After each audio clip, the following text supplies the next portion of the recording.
Welcome back. I hope everyone had a good lunch, or at least a good break. I am pleased to present Eric Woodruff. He's going to talk about the management plane, presumably having to do with identity management. Here's Eric. All right. So let me get this going. So I appreciate everyone showing up, especially after lunch. I know how it can go. So before we jump into the management plane, and this is all related to cloud and identity security, just quick background on myself. So I'm Eric Woodruff. In case I forget, I can look up here. So I currently work for Semperis. It's a identity threat detection and response company. I focus on Active Directory and Azure AD. I'm a Microsoft security MVP. In prior roles, though, I've worked as an identity architect in the whole Microsoft partner ecosystem. I worked for Microsoft for a few years as a premier field engineer.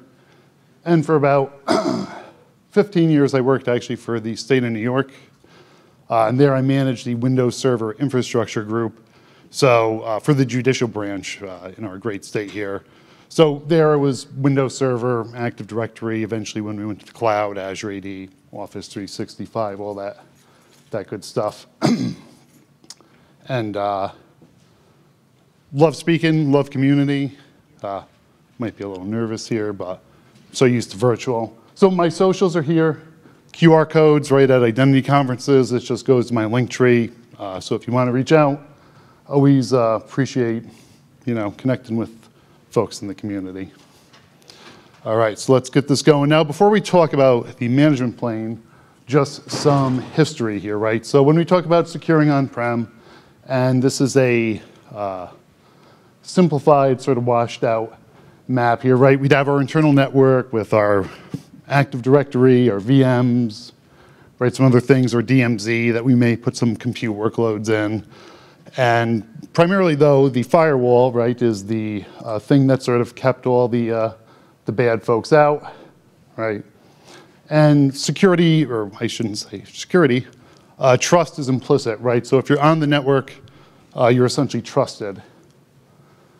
And it hasn't always worked out so well for us, right? So while these are not necessarily faults of our own that manages stuff, lots of bugs, right? Here we try to put something out on the internet recently, ESXi args, right? I think it really hit a bunch of folks over in France.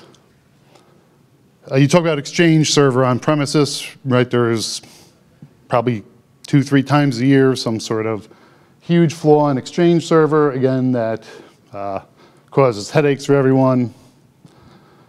And while, right, hopefully we're not putting Active Directory out on the internet, identity is hard to secure, right? So we have all these red team, pen testers coming in here talking about, right, owning domain admin, owning domains, all that sort of stuff. And a lot of times, right, so Mandiant reports that a couple of their principal consultants indicate that roughly in the cases they work that Active Directory is involved in 90% of ransomware cases. So, there's some shock factor or trying to scare folks here, right? But I think it's not to scare folks, it's just to say that this stuff obviously is very hard. So now we go to the cloud, right? And I mean, if we look at this, it looks very much like what we have on-prem. We've got some workloads. We've got Azure AD, Active Directory, Exchange, SharePoint, virtual machines, Kubernetes. It doesn't really matter what this stuff is. And we have our inbound and outbound internet access for those workloads to do whatever it is they're doing. But then we also have this thing here, the management plane. Right, and so the management plane is that URL or portals, right, that you go to manage the cloud. So it's like if you went and took vSphere and put it out on the internet, right, and it's not just your admins, it may be your end users that are accessing these. And it's also those threat actors, right, that can also hit the same thing. We can't wrap a firewall around it.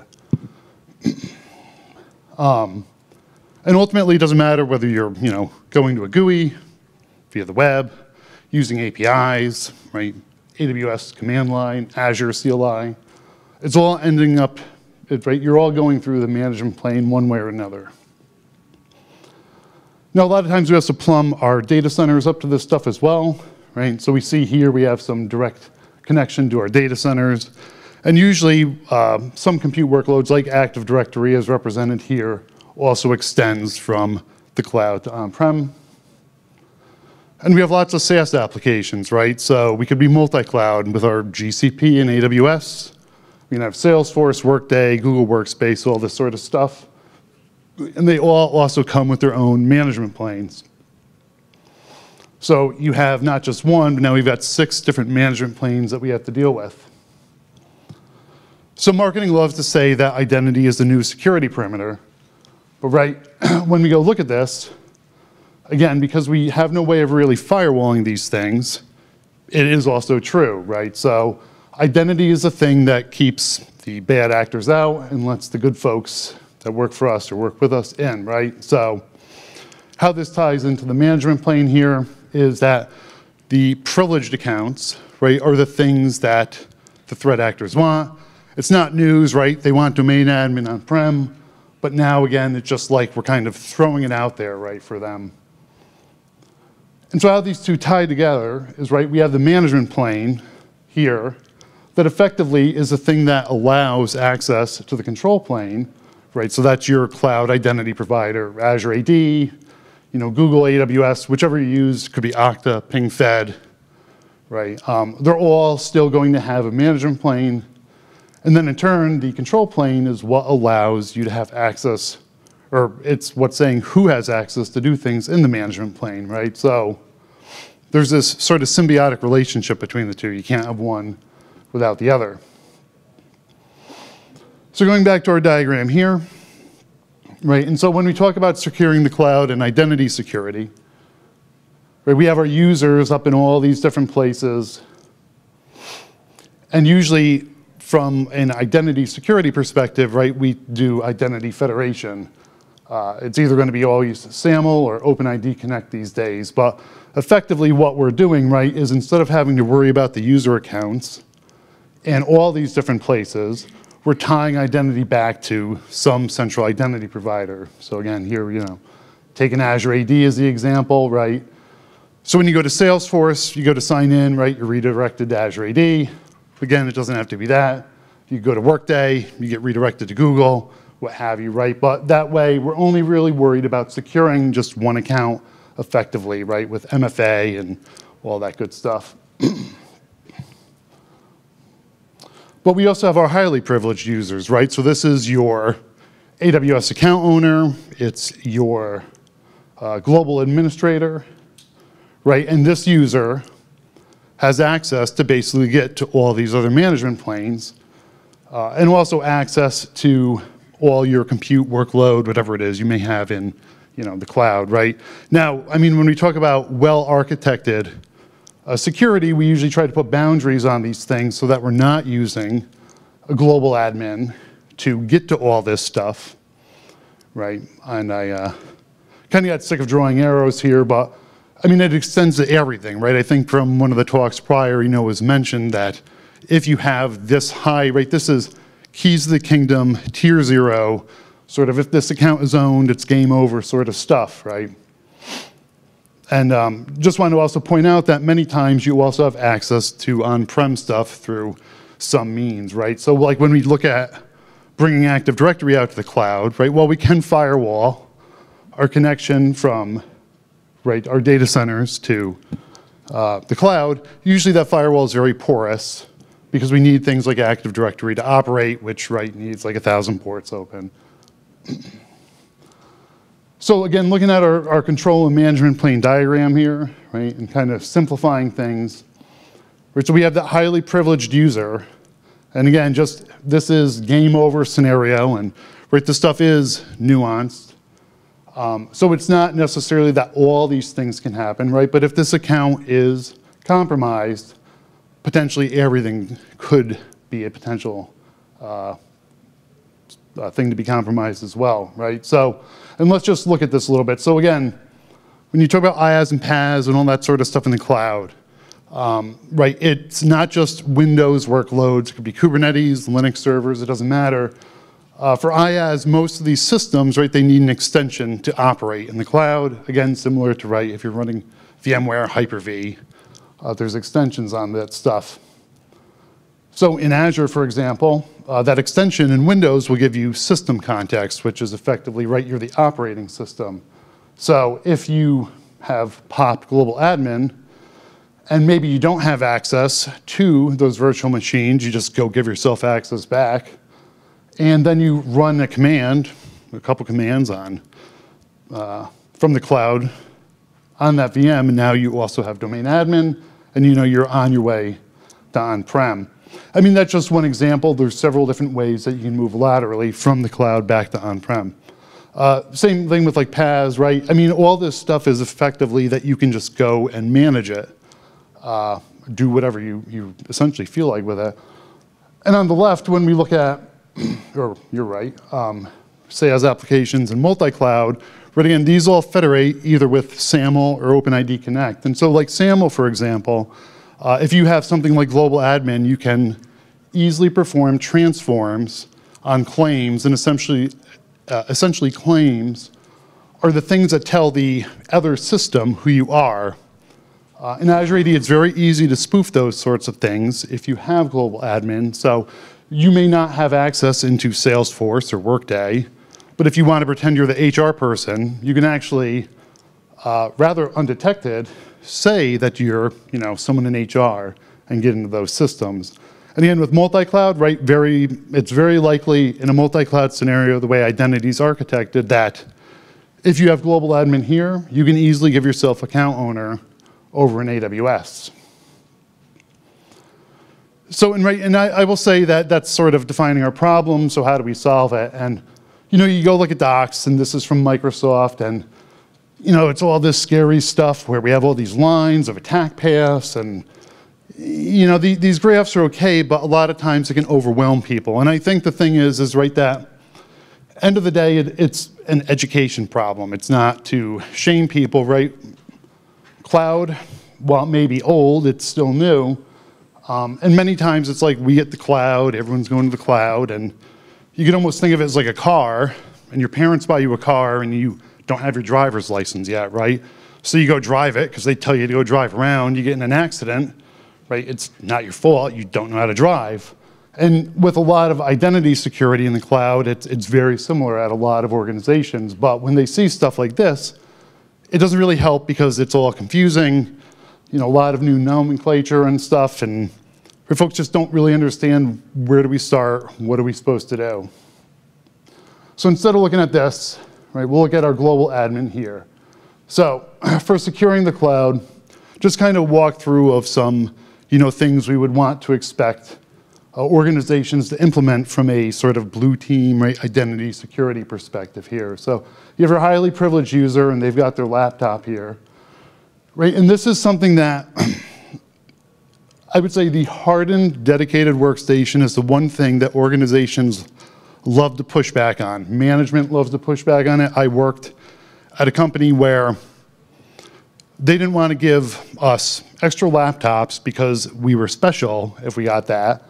Right, but when you look at the trade-off, spending a few grand on a few extra laptops for your global admins, or, right, do we want to lose like literally millions of dollars a week, month, what have you, right, if our credentials are popped.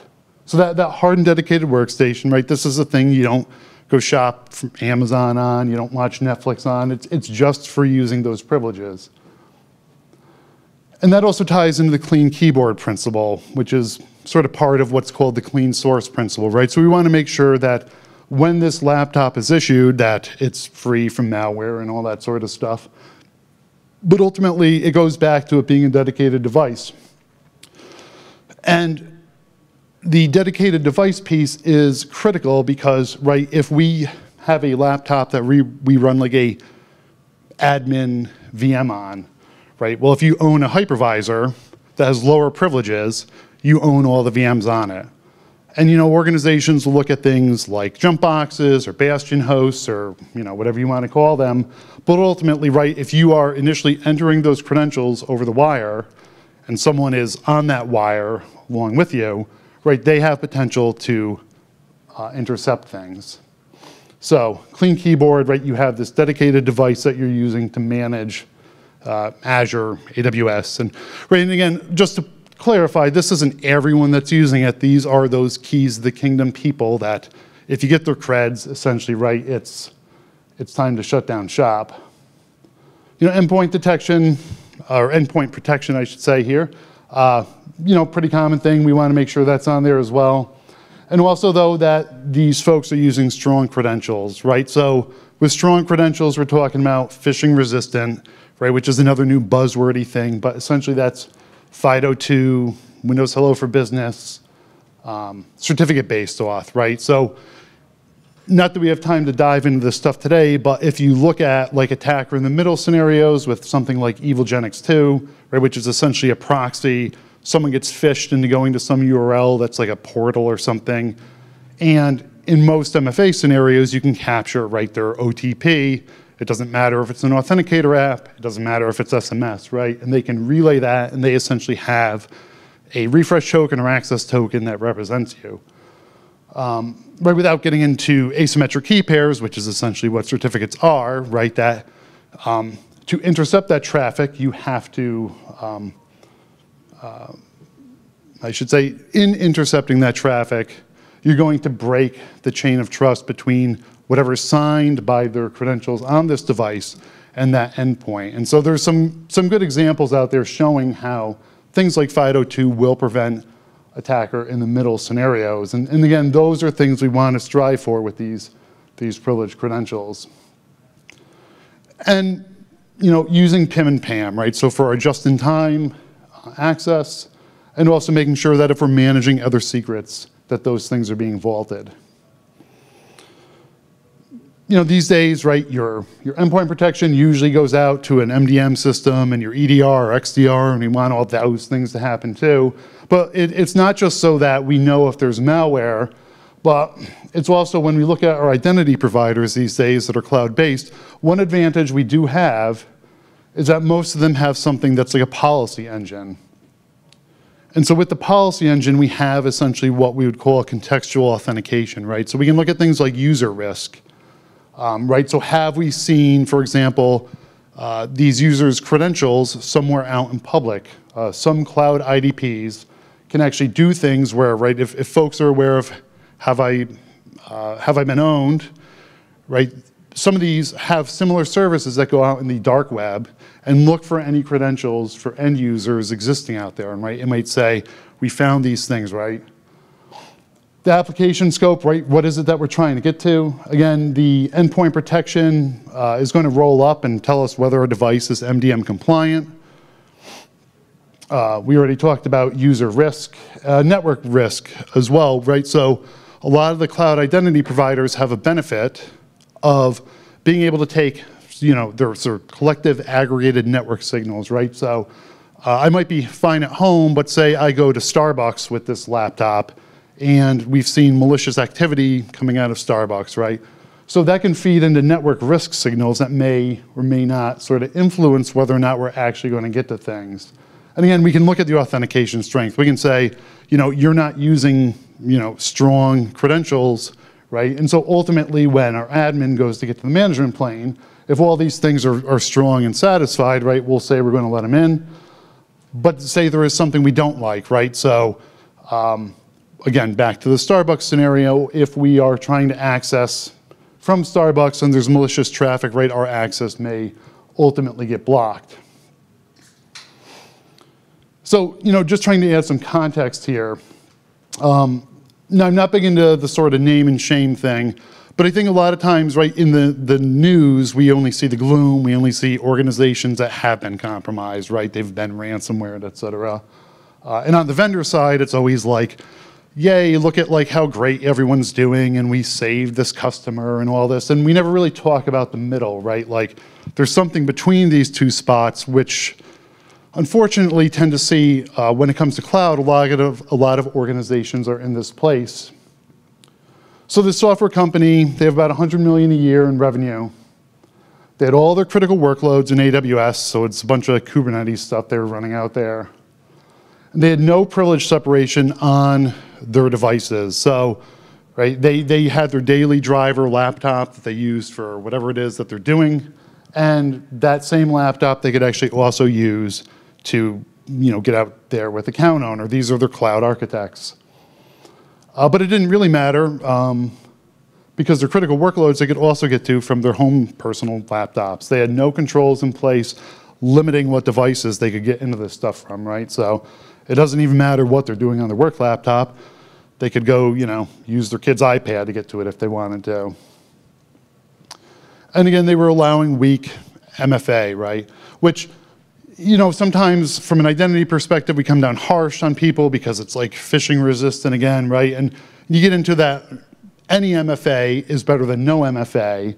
But when we're talking about those keys to kingdom accounts, global admin, game over things, those are the limited ones that we want to make sure, right, that we're using the strongest authentication possible. And they had no just-in-time privileges. So their standing privileges were account owner. They sign in, they're account owner. They don't have to do anything else to obtain those privileges. So this is potentially an incident waiting to happen at this organization. Right, so just to kind of reiterate here, what is it that we really want to see organizations do with those tier 0, those account owner, global admin accounts, right? So for all these orgs, for those highly privileged accounts, you have least standing privilege. So I'm a global admin, but when I sign into Azure, I actually don't have global admin, right? I have to go and elevate my privileges to obtain global admin, right? So just in time goes along with sort of like just enough privileges, and this stuff is usually time bound. So if I only need to do global admin stuff for an hour, I say I only do global admin stuff for an hour, and then I lose those privileges. If I need them longer, I go back and can extend them. Again, privilege separation. So with phishing, for example, one of the big issues with phishing in the cloud is if my daily driver is also a global admin, right, and I get phished, and I am not using strong auth, that again, when I am phished and there's some scenario there, they essentially also can get in with global admin privileges. So you want to make sure that that account that you're using, just like most folks would probably say your domain admin should just be domain admin, same thing out in the cloud. Your global admin should just be global admin. The hardened, cloud managed, dedicated device. Right, and so from the hybrid perspective, where most organizations that are in the cloud are, you want to really make sure that when you're managing the cloud, that it is not tied to on-prem things, right? So if you're using a on-prem based, say it's SCCM platform for device management, you don't want that managing these privileged access workstations, because then all of a sudden, if your domain admin is owned, well, you can move the other way, right? Here we're talking about how if the cloud's owned, we can own on-prem, but you also can flip it, and if you own on-prem, you can potentially own the cloud. And again, that contextual authentication, so something we will tend to see a lot is organizations will only have, they may have something like conditional access with Azure AD, but they're not really using it, right? And so we want to make sure that these organizations are actually implementing this stuff for those global admins, right? And it gets back into that this stuff is hard, it's not easy to roll all this stuff out to all the organization, but we're just talking about focusing on that limited number of accounts. I've already said, phishing resistant credentials, and minimizing the number of highly privileged accounts. So one other thing that we will tend to see is you go into an organization and the CTO will be a global admin. And you're like, why? And they're like, well, because I'm the CTO. It's like, well, right, that stuff doesn't really fly these days, unfortunately. But we'll go into organizations. I had a actually state customer who they had 60 global admins, and ultimately it came down to an education thing where they did not understand cloud RBAC, right? The delegation models that are potentially available. And as I think I mentioned already, cloud sourcing those privileged users, right? We don't want to tie them to Active Directory because ultimately if we do, Active Directory is popped. So is the cloud. And I think that's the last one. So but this is very high level stuff, and there's more depth to it, but I will also say on the flip that protecting those highly privileged users doesn't need to take a lot of effort if you can get the time dedicated, right? And a lot of times in organizations it is prioritizing that stuff, which is where you get into having to sort of be a little scary that, you know, you're going to go out of business sort of things if you don't do this. So, and I think I pretty much ran up to the end of my time here. So, you know, again, if you have any questions, want to chat further after this, more than happy to, and appreciate everyone taking their time. So thank you.